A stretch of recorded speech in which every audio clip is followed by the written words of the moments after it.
নমস্কার বন্ধুরা, কৃষ্ণ কিচেনে আপনাদের স্বাগত জানাচ্ছি।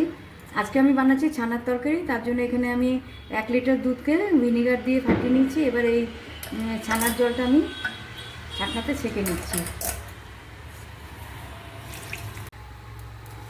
ছানাটা আমার কাটানো হয়ে গেছে। এবার আমি একটা গ্যাসে কড়াই চাপিয়ে দিচ্ছি। ওর মধ্যে আমি রিফাইন্ড অয়েল দিচ্ছি,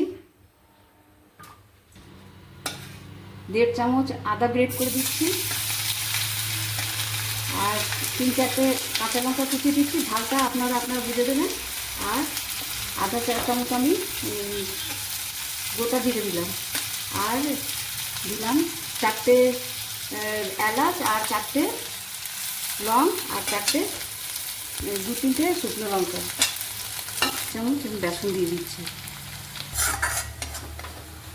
বেসনের কাঁচা গন্ধটা যাওয়া পর্যন্ত একটুখানি 1 মিনিটের মতো আমি কুক করে নিচ্ছি। টমেটো পাতলা পাতলা করে আমি কেটে নিয়েছি, ওটা দিয়ে দিচ্ছি। আমি লবণ দিচ্ছি, যাতে গলে গেছে। এবার এর মধ্যে আমি কিছু মশলা দিচ্ছি। লবণ দেওয়া গেছে, একটু হলুদের গুঁড়ো দিলাম,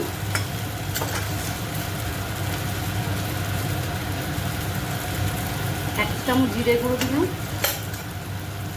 2 চামচ ধনে গুঁড়ো দিলাম।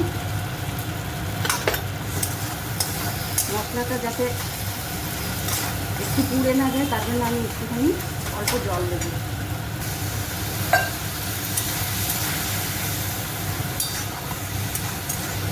একটা ক্যাপসিকাম ছোটো ছোটো করে টুকরো করে রেখেছি, ওটা দিয়ে দিলাম। একটা ছানার জল দিয়ে দিলাম। দেখুন বন্ধুরা, আমি 2 হাতা আমি দিয়েছিলাম ছানার জল, আর 4-5 মিনিট ধরে সেদ্ধ করলাম। ক্যাপসিকাম সেদ্ধ হয়ে গেছে।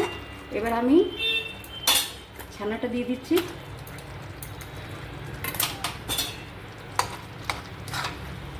ছানাটা দিয়ে ভালো মতো মিলিয়ে নিলাম।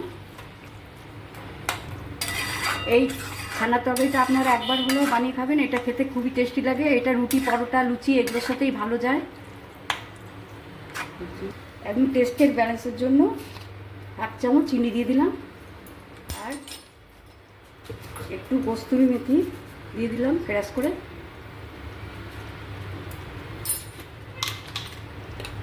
আর 1 চামচ গরম মশলা দিয়ে দিলাম।